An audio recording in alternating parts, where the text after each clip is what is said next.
Welcome everyone to the ACP Problem Solving in Oncology webinar series. This evening's session is chaired by myself. I'm Dr Helen Robbins, and we also have Dr Ella Daniels.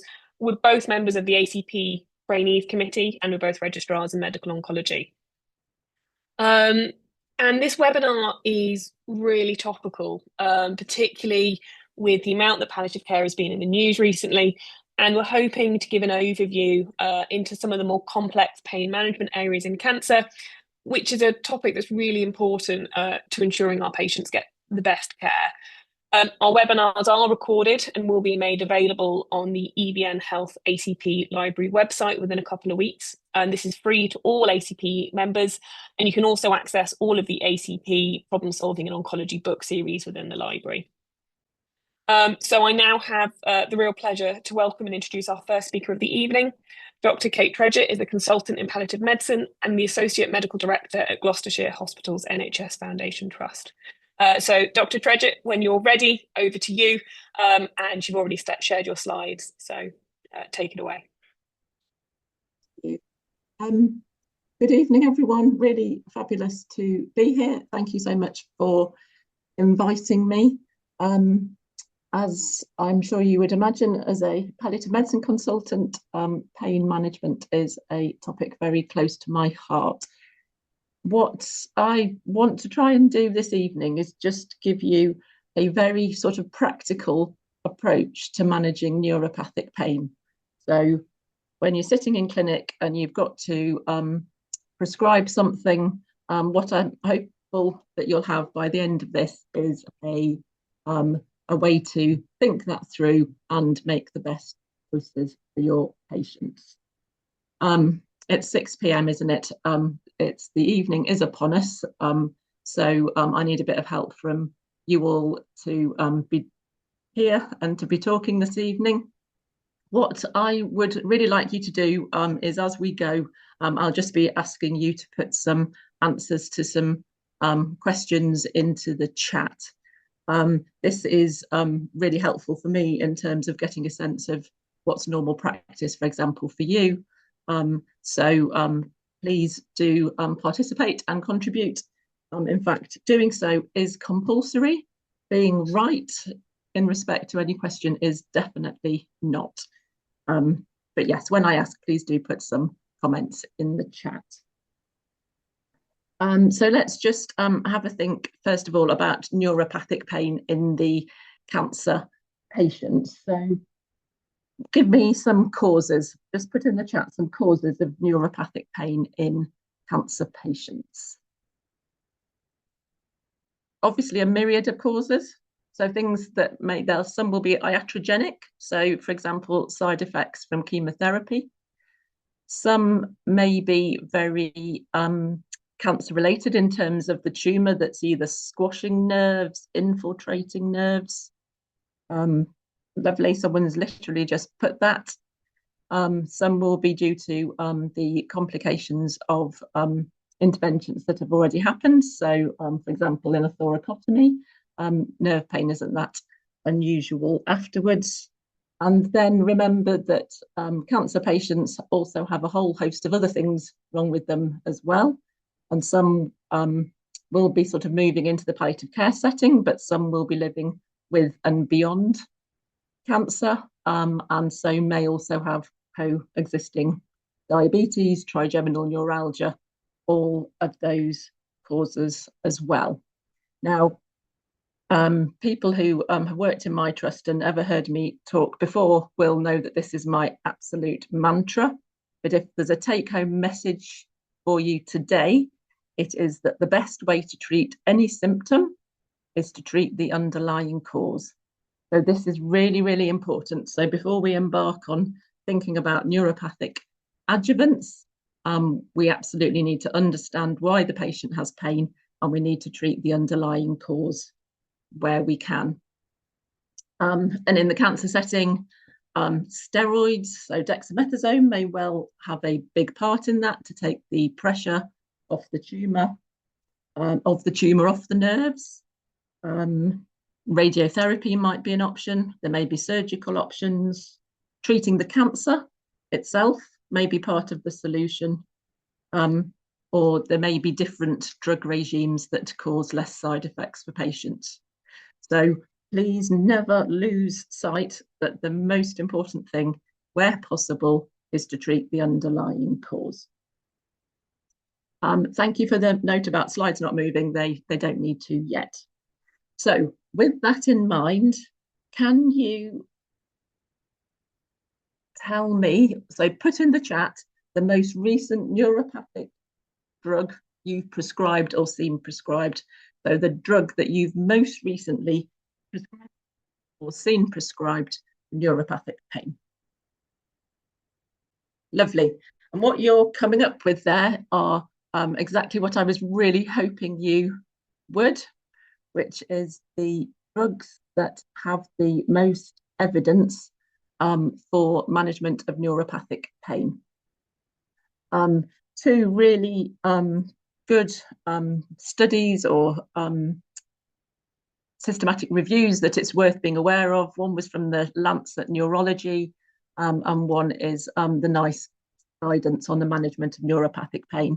Neither are cancer pain specific, but the principles are absolutely transferable over to the cancer patient setting. And as you can see on my slide, the drugs that you've been talking about are absolutely the ones for which there is evidence of benefit. And what you can see there is the numbers needed to treat. So the number needed to treat for a 50% reduction in pain. So amitriptyline has the lowest number. Your SNRI, so your duloxetine's there, somebody mentioned that, and then your gabapentinoids are also there. Interestingly, and again, this is really important, nobody, I don't think, in the chat mentioned strong opioids. Strong opioids do work for neuropathic pain, as you can see in those numbers needed to treat there. In fact, if you follow that logic that's there, then they actually have a lower number needed to treat than your gabapentinoids. The reason why they're not coming to mind is that in chronic pain, we absolutely don't want to be prescribing strong opioids. So strong opioids in the chronic pain setting, so that's the non-malignant pain setting, or in the cancer pain setting where the patient doesn't have advanced and progressive disease, we want to avoid if we possibly can. And that's because for people who are going to need to take these drugs for long periods of time, opioids are horrible drugs. So they have a whole gamut of side effects, but more importantly, they have those long-term issues in terms of tolerance, in terms of addiction, and in terms of their effects on the endocrine system and on the immunological system. So we don't want to use strong opioids in people who don't have advanced and progressive disease. If patients do have advanced and progressive disease, so if they're sort of within the last year of life, then strong opioids definitely have a place in the management of neuropathic pain. They work as well as many of the neuropathic adjuvants. So they may well be part of our management strategy, but we just need to be really careful which group of patients we're using them to help and making sure we're not harming. I'm not going to talk more about strong opioids, but I do want you to, so take home message number 2 is strong opioids do work for neuropathic pain and are appropriate in group of patients with advanced and progressive disease.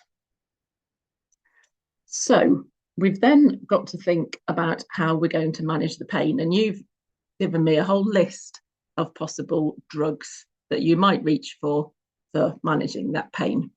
So how are you going to choose between amitriptyline, gabapentin, pregabalin, duloxetine? What things are you going to take into account to decide which one you're going to use? Symptom control is something that people often prescribe through habit. For example, hospitals have sort of particular habits. So most people will, in the hospital setting, prescribe Laxido for constipation, morphine for pain, and ondansetron for sickness. That isn't good prescribing practice. And similarly, in neuropathic pain, just reaching for the same one every time isn't the right thing to do. So how are we going to decide? Anybody want to just throw into the chatter things that might help us decide which one we're going to prescribe? Side effects, yeah, interactions, allergy, associated symptoms, yes, perfect. All right, so all really important things. Esther, I think you have come up with one of my favourites there. So we're going to just concentrate on 4 key things today that's going to help you differentiate and decide which to use. So ease of administration and titration, 2-for-1s, renal impairment and cost. Now, there are other things, and you've been very kindly putting them in the chat, but these are the 4 we're going to concentrate on today. And these are really key. I think the financial one's quite obvious, and the renal impairment probably is too. Ease of administration and titration is really, really important. Your patients will be rattling with medications to take. And we know that the more pills you expect someone to swallow, the least likely they are to be concordant with the regime. So we want the minimum number of tablets that have the desired effect. And there's really good evidence that once you get to asking someone to take something 3 times a day, for example, concordance really drops off. We want simple titration as well. So we need to be thinking about that. And then particularly, just like in Tesco, when you go and do your shopping, we're going to have a really good think about the 2-for-1s. So amitriptyline, we've already shown, has one of the lowest number needed to treat. I think it's really important to highlight that it's still 4 point something. So which means that for every 4 people you prescribe it for, let me get this the right way around. So you need to prescribe 4 people for 1 person to get a good benefit. So we need to also be thinking about when it doesn't work, making sure we stop it. So amitriptyline is a really straightforward drug to take. Just take it at night. So it's once daily and really simple to titrate. And then your 2-for-1s for amitriptyline are all about taking advantage of anticholinergic side effects. So those things that you learnt in med school, dry mouth, constipation, urinary retention, for example, are all things that actually we might want to take advantage of. So amitriptyline is a really useful drug to use when somebody's got sleep disturbance, either due to their pain or otherwise, because it provides a bit of night sedation. It's really good for smooth muscle spasm. So patients with tenesmus, so tenesmus type neuropathic pain, would be a really good choice to reach for. It's a problem because it causes a dry mouth. And then there's the falls, particularly are a problem in the elderly. So some side effects that you really can take advantage of, some that you really want to avoid.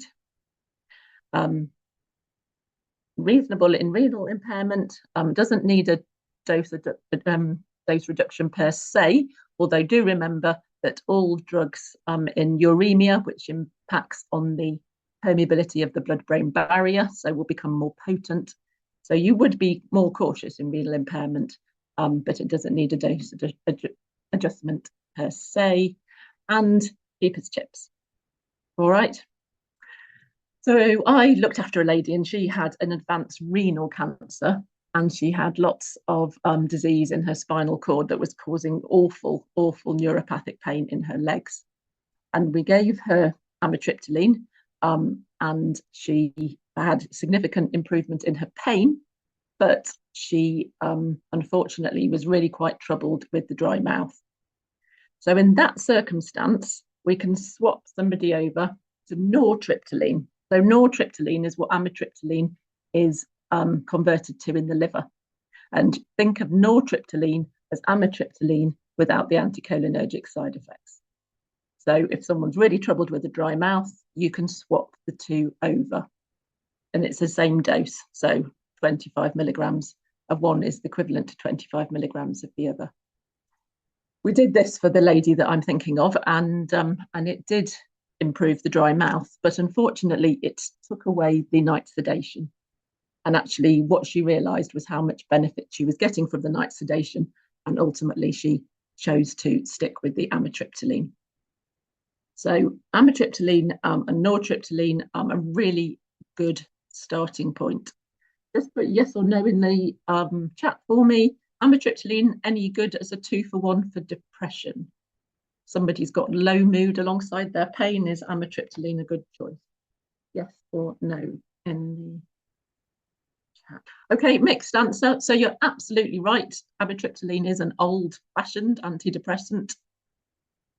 It doesn't work as a 2-for-1 for low mood and depression, because an analgesic dose, which would be up to about 60 milligrams, is much lower than an antidepressant dose where you're up sort of 70, 75 milligrams plus. So that's not a 2-for-1 you can grab from amitriptyline, but certainly bladder spasm, tenesmus, and night sedation you certainly can. So nortriptyline we've mentioned. So duloxetine then.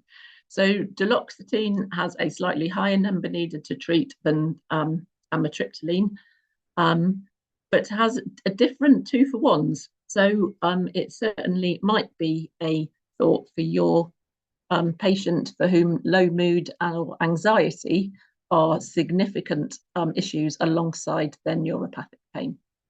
So it starts as a once daily dose. At higher doses, you do split the dose over the course of the day. So BD, very occasionally TDS, but there is a real opportunity with duloxetine for treating depression concurrently. And again, cheap as chips. Moving on a bit further then.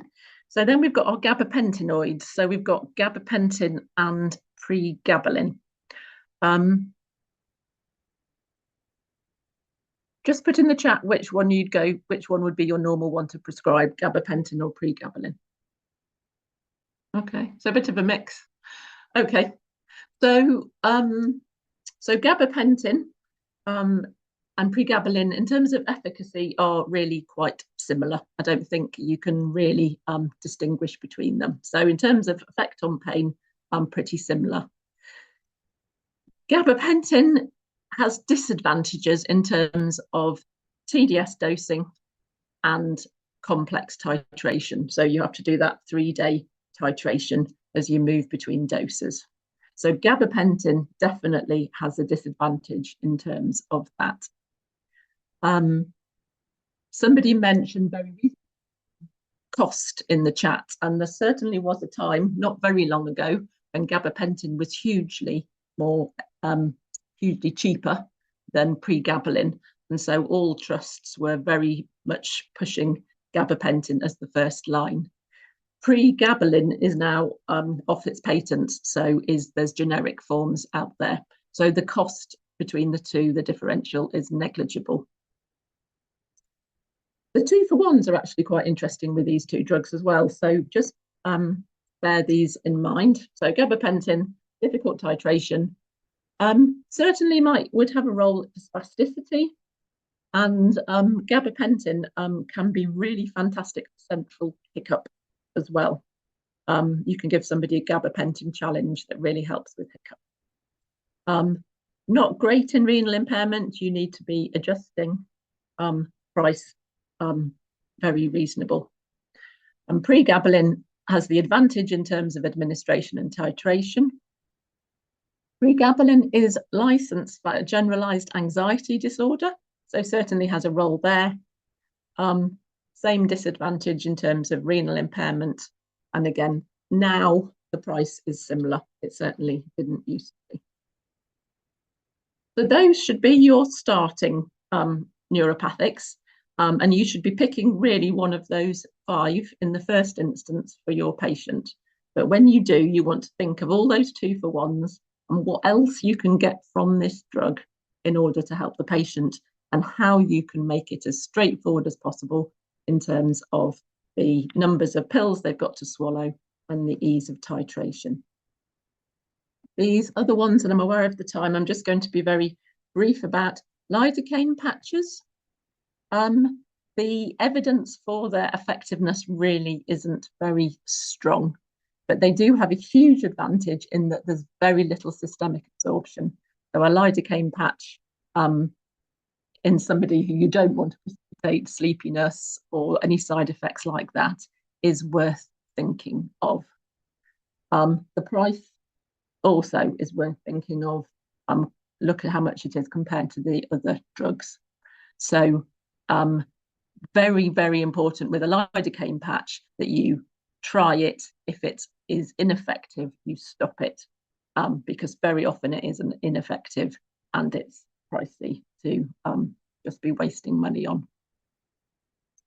Mirtazapine I put there in red, and I mention it because it shouldn't be a first-line neuropathic adjuvant. The evidence for it in terms of pain is weak, but it does have some particularly good 2-for-1s. So if you want a antidepressant that's going to work relatively quickly, or an appetite stimulant, then mirtazapine would be worth thinking of. But I would say those 2-for-1 symptoms should be more of the problem, more of the thing you're treating than the pain, if you're using mirtazapine. There's options of old-fashioned anticonvulsants. So by that I mean valproate and carbamazepine. They're straightforward to use, they're very cheap, but they have a lot of nasty interactions. So I certainly wouldn't be suggesting that you are using those as a first line for neuropathic pain, but just be aware when somebody's on them that might be the reason for it.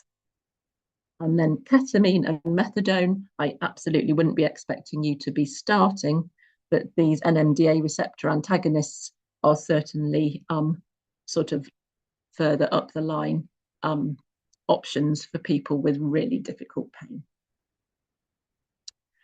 So just very quickly about combining them. So this is in line with the NICE guidance for management of neuropathic pain. So start with one or the other, depending on your 2-for-1s and what you want for them.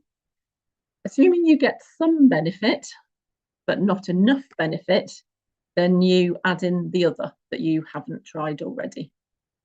So that's step 2, making sure that you're optimizing the doses of the medicines that you're using, and that if you're getting no benefit, that you make sure you stop. If you're not winning with that, then I would be expecting you to be looking for your palliative care team or pain team, depending on where the patient is in their condition and the way the services are set up locally. But at that sort of point, we'd be thinking about the older anticonvulsants or other drugs such as methadone, ketamine. And all the way through this, you should be thinking about, is there an intervention that can help? But I'm going to not say more about that, but is there something that actually could spare the patient taking all of these pills and potions? I've said it several times, but it's a real bugbear of mine, and it is so important. We're so good as doctors at prescribing and giving people pills to swallow. We're rubbish at stopping them. There's huge room for deprescribing, and we all need to get on it. I mean, this study just showed that in the last year of life, most people are taking 10 or more drugs. I mean, can you imagine? The web link that's there is a really fabulous deprescribing guideline. It's based for frailty, but there's a lot of transferability to advanced and progressive conditions in general. So just quickly, I'm going to finish now, but if you just put your take-home message or messages in the chat so I can see that you've learnt something. Great. So yeah, and these would be what I'd encourage you to focus on, exactly like you're saying. So treat the underlying cause. Strong opioids may well have a role. Don't assume they don't work for neuropathic pain. They do, but you've got to make sure you're focusing on the right patient group. Take advantage of your 2-for-1s, really reach for those. And if they don't help, then stop. Thank you. Thank you so much. That was really helpful. I suppose one question from me, and then I'll just open out to a couple of burning questions from the chat. If there was one thing that you think, I suppose, that you see oncologists doing that you would change, what would that one thing be? What's that one bugbear that you sort of do that intake of breath every time you see us do it? I don't have any bugbears against oncologists. No sharp intakes of breath here. I think it's across the board, I think it's the one size fits all approach to symptom management in general. So it's, if you don't understand the underlying cause, then you're not going to prescribe well. Yeah. So it's the just painting everyone the same. Everyone's on ondansetron, everyone's on Laxido, and that's not helpful. And actually, the two cause problems with each other. So I think it's about really thoughtful prescribing. And I guess the other thing I can't emphasize enough is just stop drugs that don't help. Yeah, perfect, thank you. And there's 2 questions from the chat. So the first is on deprescribing. So how long would you trial a neuropathic agent before deciding that it's got no benefit? So how far down that sort of pathway do you go before you give up or switch? So I think you'd be weighing up a few things. So some of it would depend on the setting. So in the hospital setting, you would move a lot quicker because you've got the patient in front of you.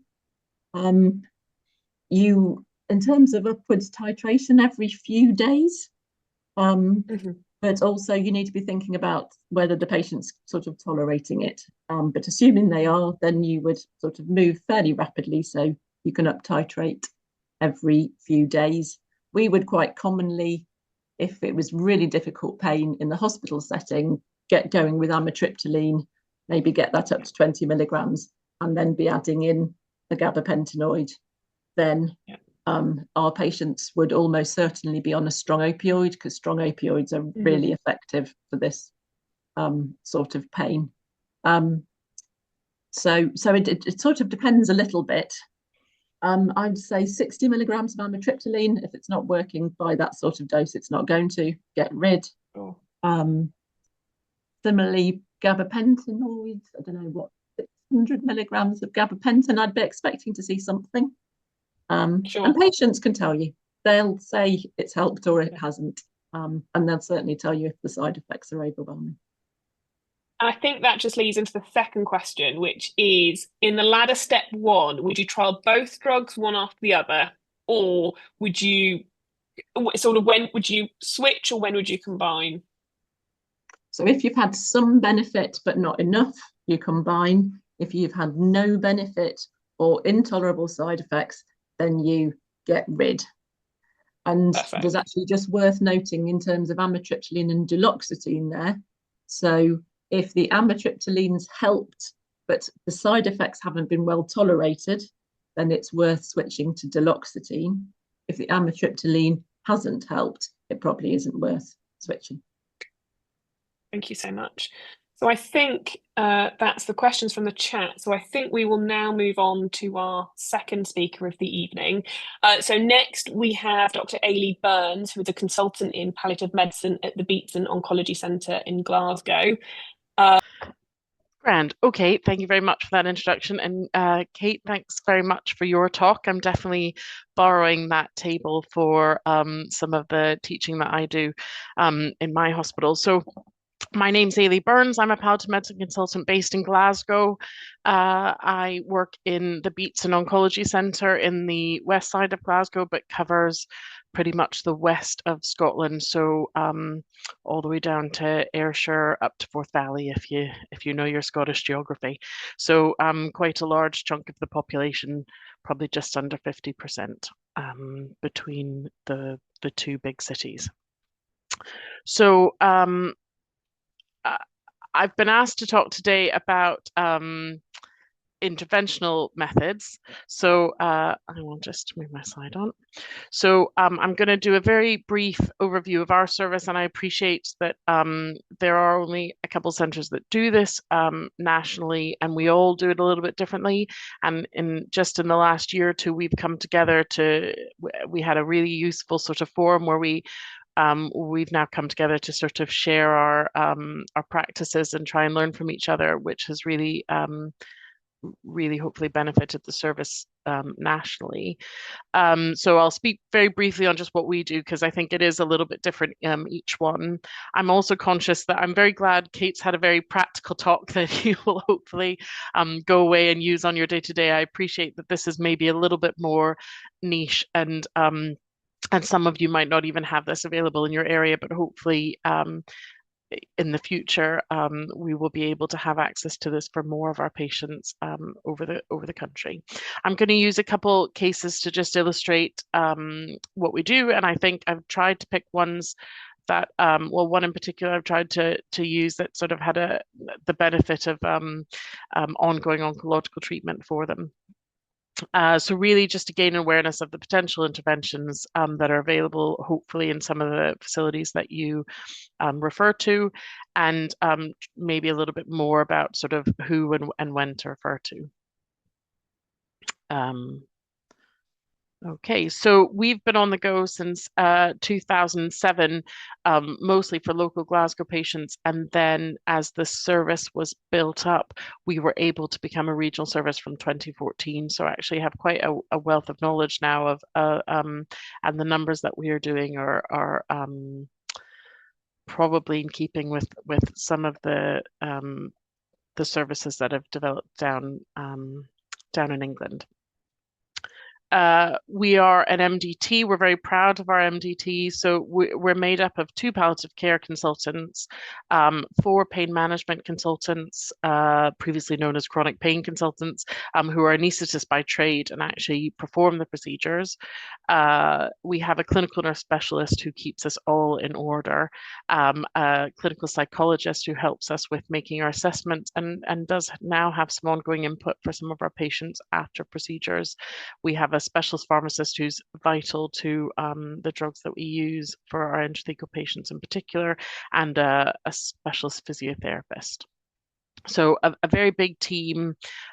When patients come to see us, we ask, because there's a few things that we have on offer for our service, we try very hard to not build up any expectations.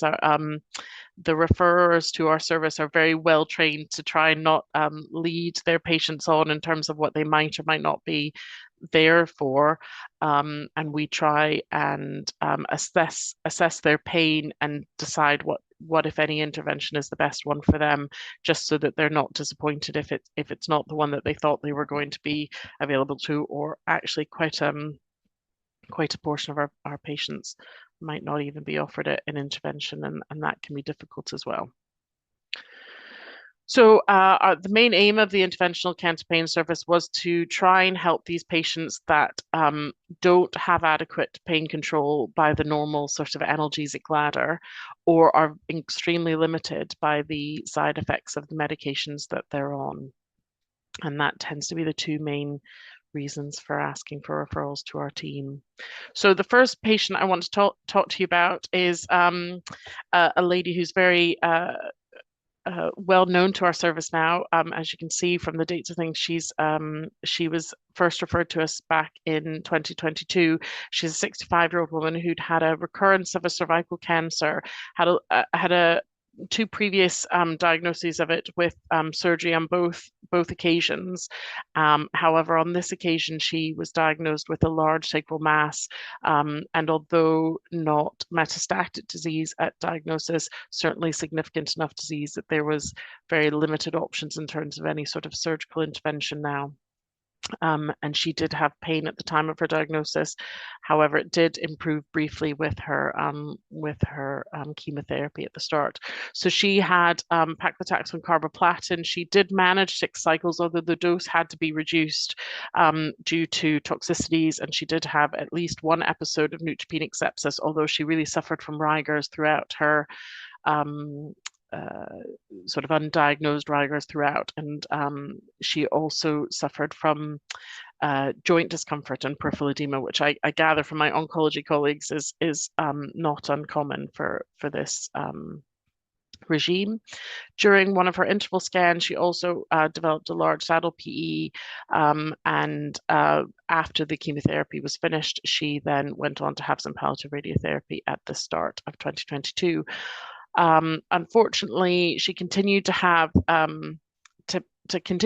pain during the rest of that year, and had been referred to her oncologist, to her palliative care, to her local palliative care team, to try and enact some of these medications that Kate's talked to us about earlier today.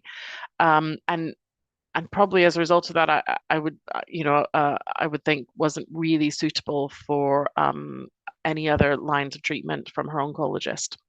And in fact, when she was referred to us, she was an inpatient at the hospice, there for sort of intensive therapy to try and see if they could get on top of her pain. She was really struggling with her mobility. She was spending large amounts of time sort of lying on either side just to try and ease the pain that she was getting through her buttock and leg, mostly one-sided, but she did have it on her. She did have some paresthesia on her right-hand side. This was also giving her really difficult sleep. She was sort of turning night into day, I think, a lot of the time as well. And this was not helped by her rapidly increasing medications.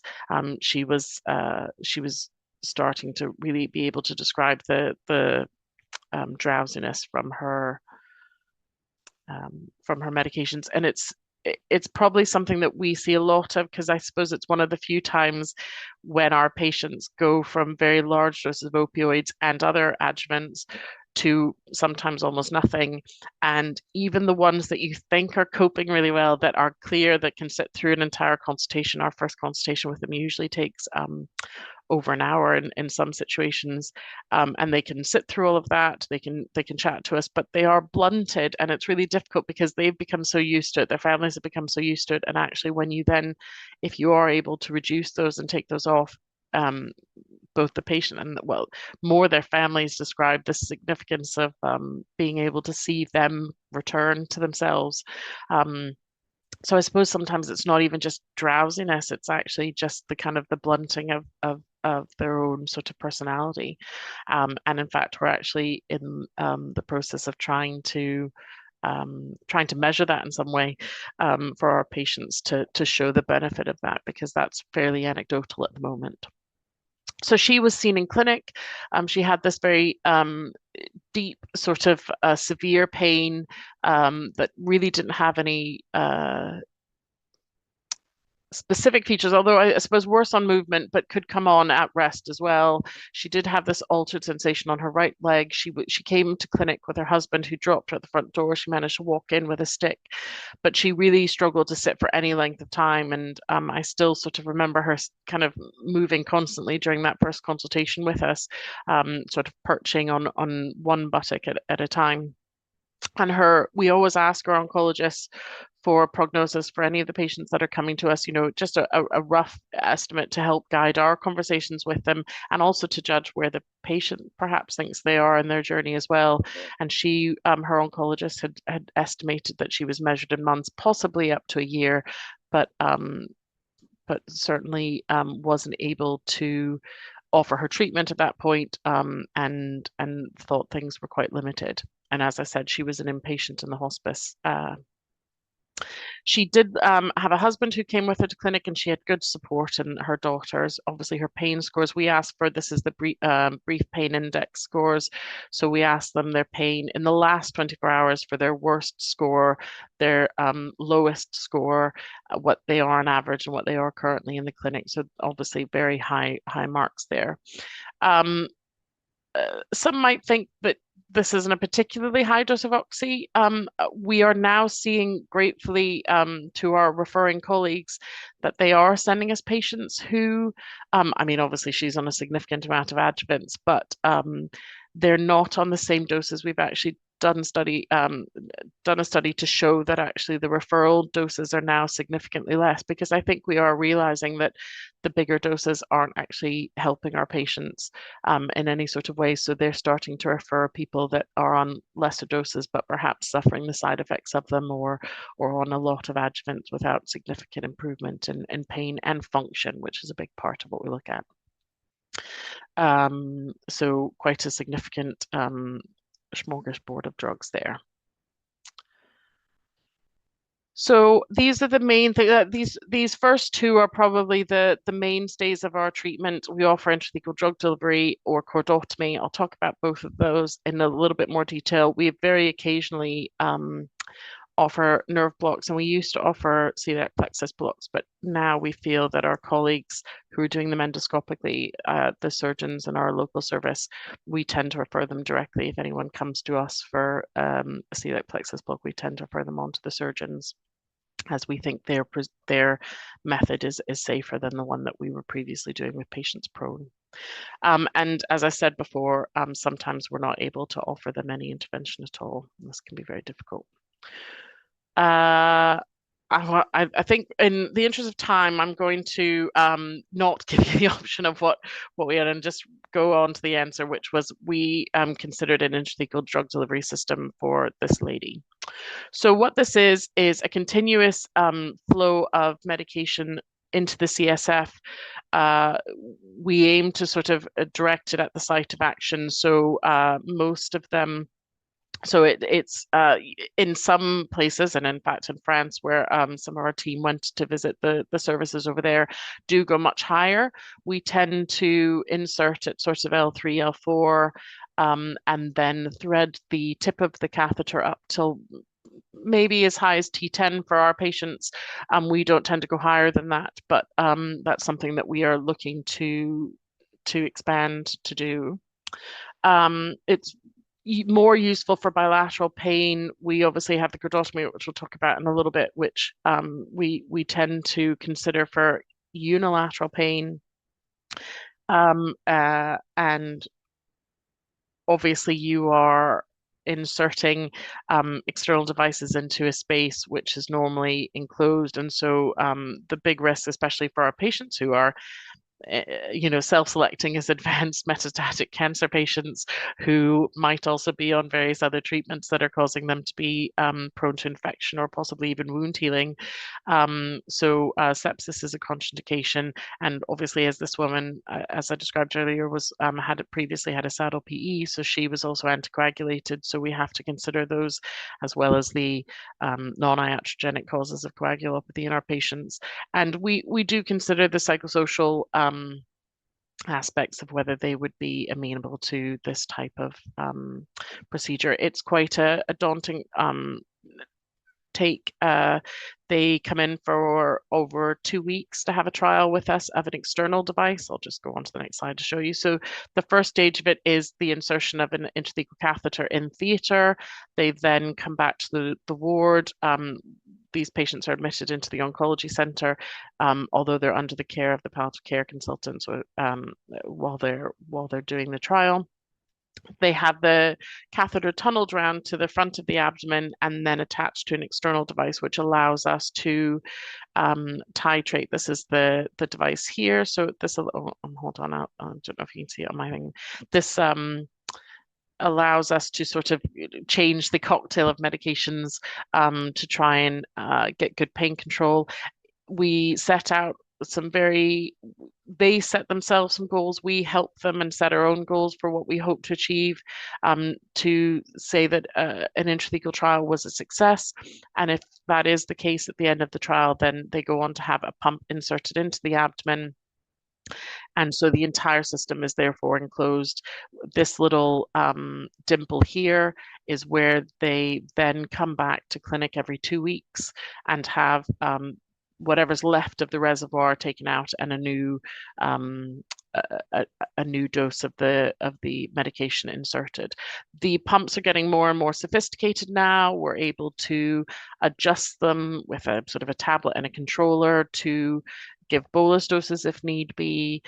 Patients are even able to use patient-controlled systems, although we've not had a patient using that for a little while, but it is possible.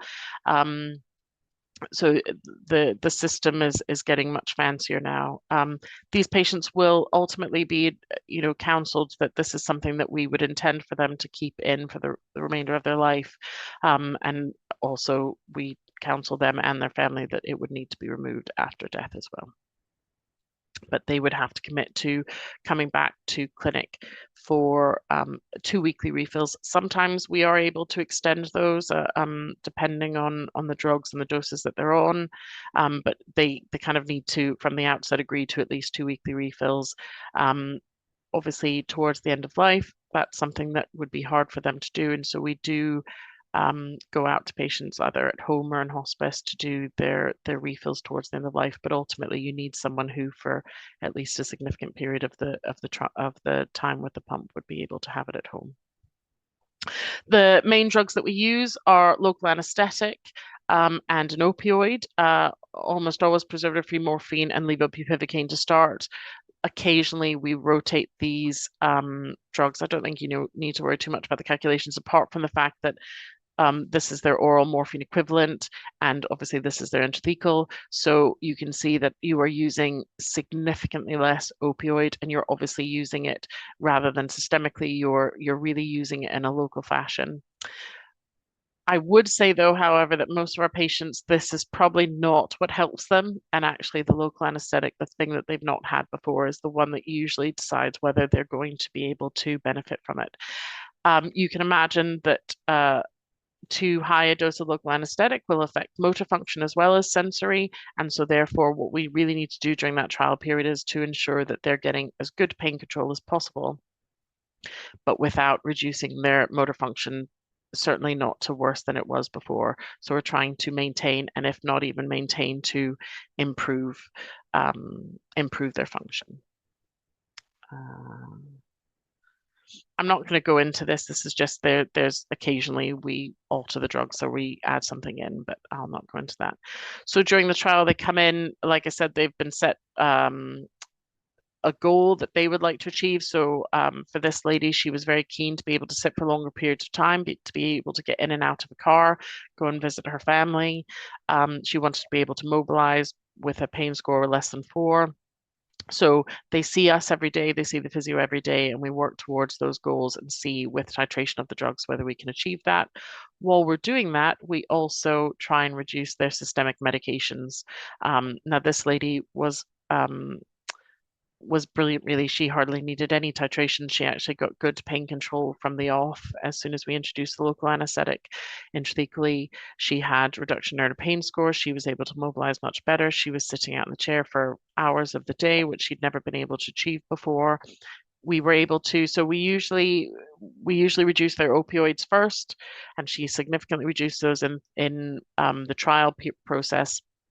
And then once she got home, we started to reduce her adjuvants, and she is now on a PRN oxy 5 milligrams, at which she hardly ever uses. So she achieved her trial goals. She went on to implantation. She actually did so much better, and her performance status improved that her oncologist saw her back in clinic and was delighted and was able to offer her immunotherapy, for which she's just finished 2 years of immunotherapy. She's now been able to go to 4 weekly refills. So unfortunately, we don't see her nearly as often as we used to, but I think it gives her a much better lifestyle at home. And she's at the moment our longest serving intrathecal patient. So she's still on the go 2 years and counting. And she's even been abroad. It took this is Dubai. She decided she wanted to go away on holiday with her family. It took a lot of paperwork and some very obviously traveling with a reservoir of controlled drugs to somewhere like the Middle East is no easy feat. So she likes to challenge us and keep us on our toes. And since then she's been closer to home, somewhere in the Med and down south, and as well for her holidays. So she's a real success story. How am I doing on time? Oh gosh, right. Okay. Moving swiftly on. So the next patient is a chap who presented with right hip pain. He had metastatic adenocarcinoma of unknown primary, for which he'd had a right hemipelvis mass, treated with radiotherapy, and then given a number of medications, so both chemo and immunotherapy drugs, and had his radiotherapy repeated, but he persisted having right buttock pain from the original site of the tumor, and was really struggling with side effects of his drugs and had started to have falls. We saw him in clinic. I've kind of already talked about his pain. Certainly worse with mobilizing. His prognosis was listed as long months, and the reason why we sort of pushed them a bit more on this is he went on to be offered a cordotomy, and we need their prognosis to be long enough that they'll have benefit from the procedure, but obviously short. But we at the moment would want them to have a prognosis of less than 2 years, because there is the idea that you'll get nerve regrowth. So I'll go in to explain what a cordotomy is, but you get nerve regrowth, and potentially might have recurrence of their pain, but actually much worse and harder to treat. So if they have a longer prognosis, then this is something we wouldn't consider at the time. As you all know, prognosis is incredibly difficult to do at times for our patients. So this isn't always easy to do. And I suppose what we sometimes find is that we end up doing them almost too late, because we want to avoid that 2-year mark. And sometimes the patients come to us, and I don't think we always give them as long as they could have had benefit from the procedure. Lives alone but had good family support. Did have a bit of a change in scoring in that it did go down to as low as a 1, but obviously significant pain when it's at its worst. He was on, again, not a terribly high dose of oxycodone. I mean, it's still high, but not as high as probably some of us might have thought by the time they come to us. Was usually needing fairly regular PRN doses, and was also on a few other adjuvants. So he went on to have a cordotomy. So a cordotomy is essentially where we go into I hope you can see my cursor here. So this is the spinothalamic tract. So these are the ascending tracts on the left-hand side here. So this pretty blue bit is where you get messages of pain and temperature up to the brain. And so what we are trying to do is go into this, so in the space between C2 and C3, where we go in on the opposite side of their pain, because you'll get ducusation of the pathway fibers. So these, if you have pain on your right hand side, these switch over to your left hand side and then ascend on that side. So you really need to have pain that's below the level of the clavicle, and on the opposite side where we go in. Just to say that it's not an easy task. You're aiming for a very small space, and what you're not wanting to do is get anywhere near these motor fibers. So these are the fibers that are obviously sending messages back down. Obviously they're also on this side here, but so you're trying to avoid these, and so for the patients, they need to be suitable for it. They need to have pain below the clavicle on one side only, not crossing the midline. We do say above the knee because if you know your avunculus, then if we start getting too close to, we're aiming for the hand to have sensation around the hand when we start a procedure. Below the knee, we find that we can't get good enough to that without potentially getting any too close to the motor fibers. So the majority of the pain has to really be between the clavicle and the knee. They need to be able to lie flat and be awake for up to an hour. We've already talked about the prognosis and why that's important, but during the procedure, they need to be able to, while they can be given analgesia and some mild sedation, these patients need to be able to communicate where they're feeling the sensation. So the majority of the procedure is actually getting them in the right position. I'm going to move on to the next slide to just show you. So they have their head not in a fixed halo. We usually have a bit of tape to almost remind them to keep their head still, but essentially they're in a cradle with a little bit of tape over their forehead. This little device here essentially holds the needle into the space. These long spinal needles that we use, and the majority of the whole procedure, we use X-ray guidance to help localize, the area that we need to use.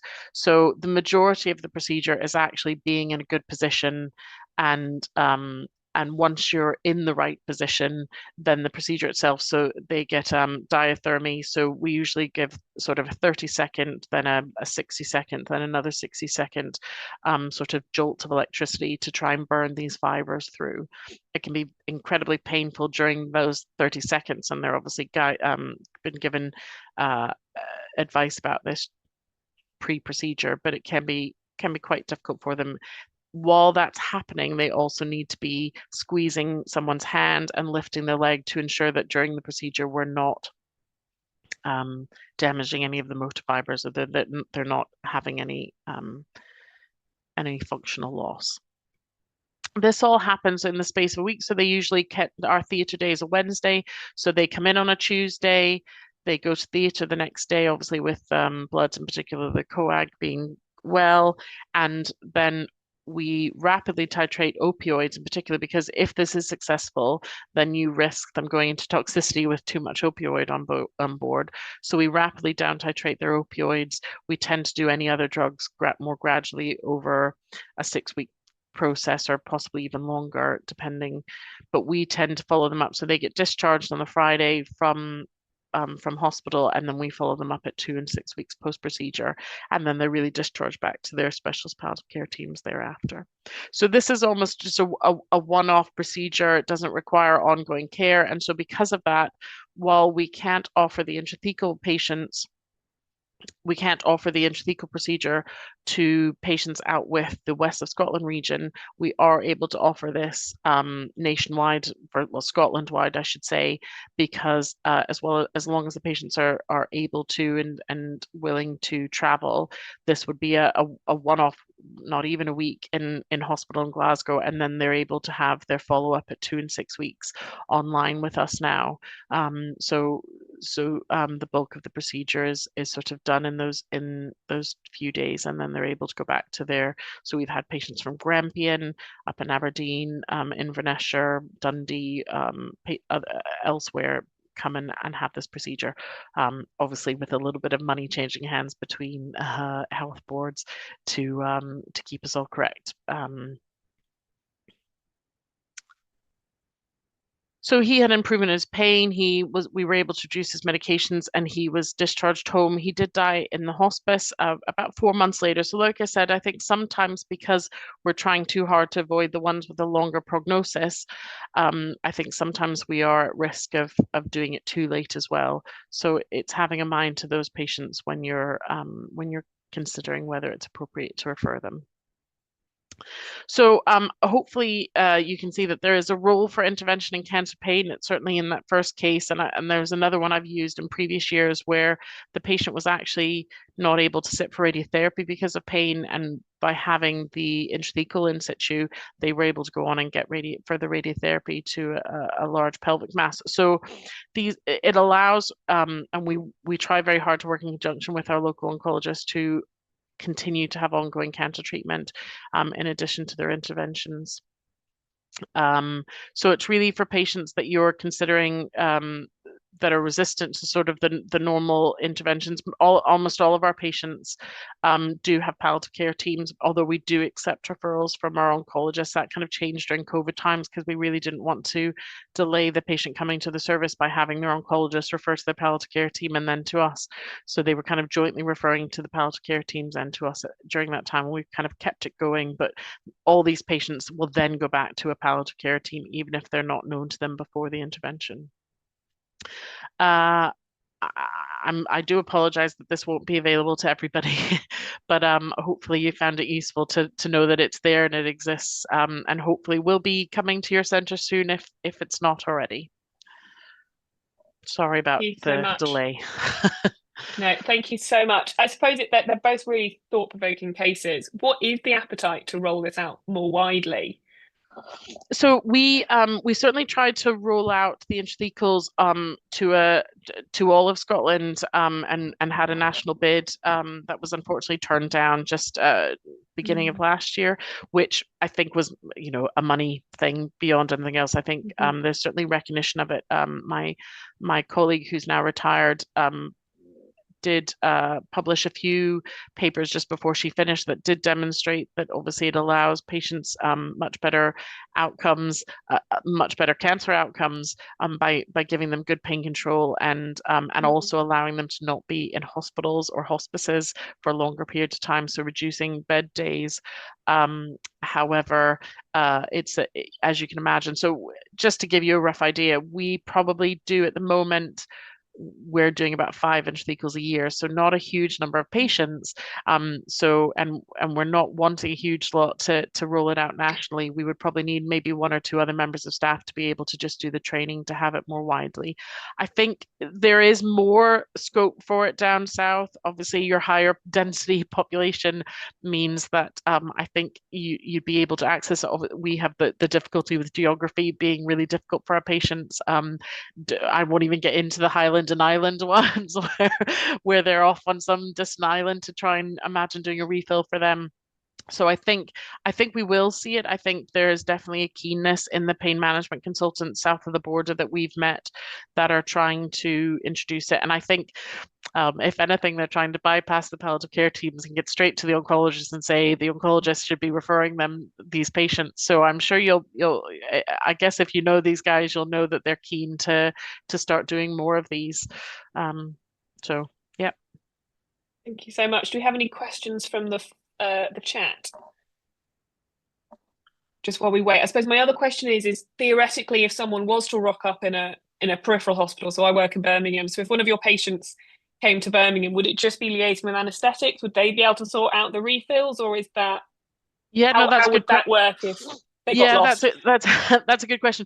We tend to not lose them very easily, so we phone them every week. One of the roles of our CNS is to ensure, because forget showing up in Birmingham. Sometimes they show up in Glasgow and nobody knows that they've got an intrathecal pump in, because once it's internalized, you can't see it. I mean, some of our patients are thinner than others, and perhaps with cancer cachexia, you do it does become a bit more visible. But so we ensure they're given lots of advice, just similar to the old warfarin cards. They have a pack that they're supposed to travel with. Essentially, it's, you know, every time they appear in A&E or hospital. I mean, we've had a few. There was a chap who actually had his in for 4 years who fractured his hip, and it was a good few days before we located him, and nobody knew that he had an intrathecal in situ.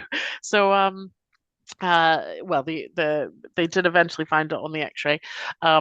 So these patients are obviously given a lot of advice, and then for the most part, we will go out and refill them if they're local. I would imagine if anyone ended up further afield, we'd probably be talking to your aseptic pharmacy to ensure that someone could. I mean, I think there's going to be people. These intrathecal pumps are in non-cancer patients, so you'll have people around who are familiar with them, but maybe not with the drugs. So baclofen pumps for spasticity for MS patients. So you'll find those those kind of patients about. So I suppose ultimately we've got our phone number kind of plastered all over their documentation. So if they ever pitched up elsewhere, you'll know who to phone. Phone a friend. And then we'll get them sorted. They'll either be repatriated or I don't know, maybe a wee day trip down to Birmingham to refill, but I would imagine it would be possible to do it locally. Okay, thank you. I don't think there's any more questions forthcoming on the chat, so I'm just conscious of the time, but I really would like to thank both of our speakers for just fantastic talks that I think will be really, really helpful. And I think it is something that as a cancer team we could do better. So hopefully we'll all take something from today. Thank you to everyone involved, and I will let people get on with their evenings. But thank you so much. It's been really helpful.